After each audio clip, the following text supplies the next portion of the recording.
फाड़ा है, वोट नहीं फाड़ा है,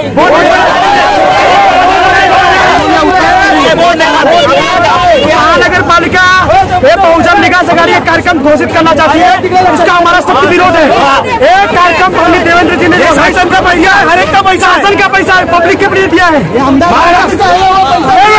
तुम आगे बढ़ो, मोदी जी तुम आगे बढ़ो,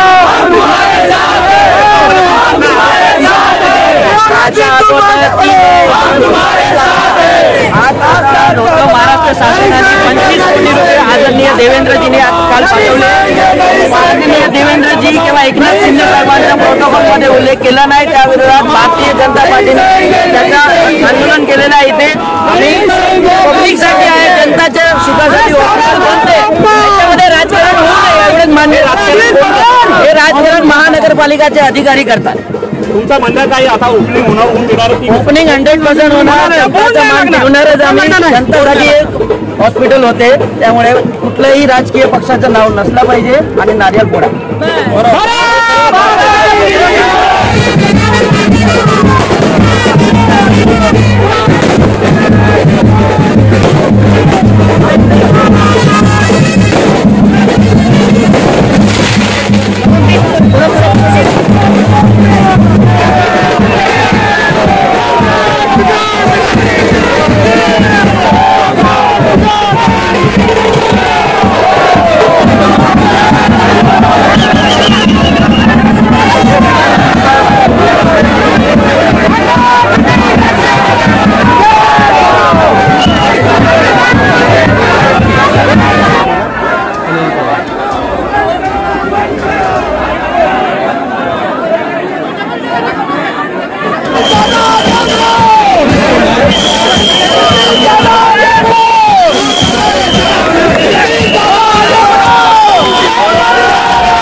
मैं हूं सलीम शेख और आप देख रहे हैं PTV 9 न्यूज़। आज हम हाजिर हैं एक नई खबर को लेकर, और ख़बर इस प्रकार है कि बहुजन विकास आघाड़ी के आमदार क्षितिज ठाकुर का जन्मदिन के मौके पर एक हॉस्पिटल की ओपनिंग जो महानगर पालिका के द्वारा ओपनिंग की जा रही थी, उनके दौरान बीजेपी के कार्यकर्ताओं ने आकर उनके बोर्ड को फाड़ दिया। जो महानगर पालिका का बोर्ड था, बीजेपी के कार्यकर्ता व पदाधिकारी यहाँ पर मौजूद थे और उन्होंने इस तरीके का आपत्तिजनक मामला आपके सामने देखने को मिल रहा है। बहुजन विकास आघाड़ी के इस कार्यक्रम में बीजेपी के कार्यकर्ताओं ने आकर बोर्ड को फाड़ा और आप देख सकते हैं किस तरह का मामला यहाँ पर पेश आया। मैं सलीम शेख, PTV 9 न्यूज़ के लिए नाला सोपारा ईस्ट। धन्यवाद। काय सांगाल, आज श्रेयवादाची लढाई आहे आणि गोंधळ घालण्यात आलेला आहे, काय सांगाल हॉस्पिटलचं चांगलं हे काम होत असताना नेमकं श्रेय कोणाचं आहे? श्रेय कोणाचं आहे? मात घालणाऱ्यांचं असं म्हणायचंय का? हॉस्पिटल किती बेडचं आहे, हॉस्पिटलचं प्लॅनिंग काय, ते पैसे कसे मिळवले, हे उभा महाराष्ट्र सांगतो। काल आदरणीय मुख्यमंत्र्यांनी सांगितलं, पहिला 25 कोटीचा हप्ता देताना ह्याला कलेक्टर चौबे साहेबांकडे, मग तिकडून तो महानगरपालिकेत देणार। 250 कोटी रुपये माननीय मुख्यमंत्री साहेबांनी त्यांच्या अखत्यारीत असलेल्या नगर विकास खात्यातून महानगरपालिकेकडे पैसे नाही, आणि ते देत असताना सांगितलं का क्षितिज, ही तुला बर्थडे गिफ्ट आहे उद्याच्या, आणि क्षितिजच्याच हस्ते उद्याला नारळ फोडून टाका। लक्षात आलं? त्यामुळे खरं तर हा कार्यक्रम आम्हाला पण आरामात मोठा 4 पाहुणे आणून करायचा होता, परंतु ज्यावेळी मुख्यमंत्री महोदयांनी सांगितलं का क्षितिजच्या हस्तेच नारळ फोडून त्याला भूमिपूजन करून टाका, ते पत्र देखील तिला ते क्षितिजच्या हातात दिलं, म्हणजे मी तर तिकडे नव्हतो आपण, तर त्याच्यामुळे श्रेय कोणाचं आहे काय याच्यापेक्षा सगळ्यात जास्त महत्वाचं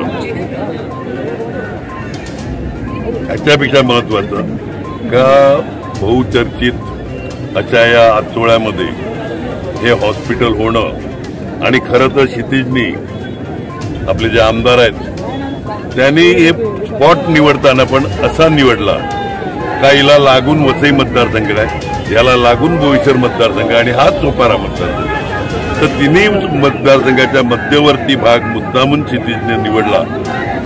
आज 250 कोटी ते बेड 400 बेड ती जर बरोबर माहिती नव्हती, म्हणजे 250 पेक्षा जास्त खर्च होणार आहे, तो देखील पुढे आपल्या इकडे मिळतील. सर सगळं ह्यांचं जे सरकार आहे ते तुमच्याच पाठिंब्यावर आहे असं असतं सुद्धा त्यांचे कार्यकर्ते आज गोंधळ घालतात, कुठेतरी वाटतं की नाही? काय वाटतं आपल्याला? काही औषध नसतात, गवशे असतात, आनंद मिळतो त्यांना, बरं आहे ना. त्यांचं विचारांचा आजचा दिवस सुटला असेल, रोजगार मिळाला असेल, मला काय वाईट वाटते. आपण किती बेडचं रुग्णालय असणार आहे? हे 400 बेडचं रुग्णालय असणार आहे. कशा अशा अत्याधुनिक सेवा काय असणार, कशा कशा पद्धतीने असणार आहे? जे मुंबईला सेवा मिळते त्या सगळ्या सेवा या आपल्या वसईमध्ये, म्हणजे आचोळा मतदारसंघातलं, आपलं चोपारा मतदारसंघातला तरी वसईतलं नाही तर पालघर, बोईसर, डहाणू, जव्हार, मोखाडा येथील आदिवासी बांधवांना देखील सगळ्याच ट्रीटमेंट इकडे केल्या जातील. आपण या ठिकाणी आता विधान परिषदेची महत्वाची निवडणूक आहे, यामध्ये तुमची 3 मतं खूप महत्वाची आहेत आणि कोणाच्या पारड्यात पडतील? मी पुढे सांगतो ना, 3 मतं खूप महत्वाची आहेत. इथं सुरुवात आहे. आम्ही 3 आमदार एवढे सक्षम आहेत का आम्ही येत्या काही दिवसात 50,000 कोटीची कामं वसईत चालू झालेली दिसतील. विधान परिषदेत आपलं कोणाच्या बाजूने पारडं असणार आहे? मतदान हे गुप्त असते. तुम्ही कोणाला सांगतात का तुम्ही कोणाला मतदान दिलं? आमचं पण गुप्त आहे. या ठिकाणी अजिंक्य नाईक निवडणुकीत MCAच्या तुमचे जावई पण आहेत, ते काय सांगाल? मी MCAच्या ह्याच्यामध्ये राजकारणामध्ये कधी पडलो नाही. त्याच्याकरता जर कोणाकडून मदत मागायची असेल तर ती नक्की मागेल जावाई म्हणून. त्या लोकांचं असं म्हणणं होतं आप्पा की या कार्यक्रमात कुठेच प्रोटोकॉल पाळला गेला नाही, तुम्ही मुख्यमंत्र्यांचे फोटो लावले नाहीत, खासदारांचा फोटो लावला नाही. मी काहीच लावलं नाही. एक सांगतो, मुळामध्ये मी फक्त एवढंच कळवलं कमिशनर साहेबांनी यांना का उद्याच्या उद्या ओपनिंग करायची आहे. आम्ही होतो मुंबईला, काल 6 वाजेपर्यंत मुख्यमंत्री उपमुख्यमंत्री यांच्या भेटीत होतो. हे माझा नाही मी फोटो तिकडे नाही, पण या गोष्टीमुळे कुठेतरी वसईची जी आपली संस्कृती आहे ती कुठेतरी आपल्याला संस्कृतीचा प्रश्न नाही. माझा फोटो साधा समोर बघा नाही, जो गदारोळ घातला गेला, एवढं चांगलं काम होतं. त्यांची संस्कृती ती आहे, त्यांच्याकडून अपेक्षा नाही करायची. काही हे करतात, मी त्यांच्यावर बोलायला पण इच्छुक नाही. थँक्यू.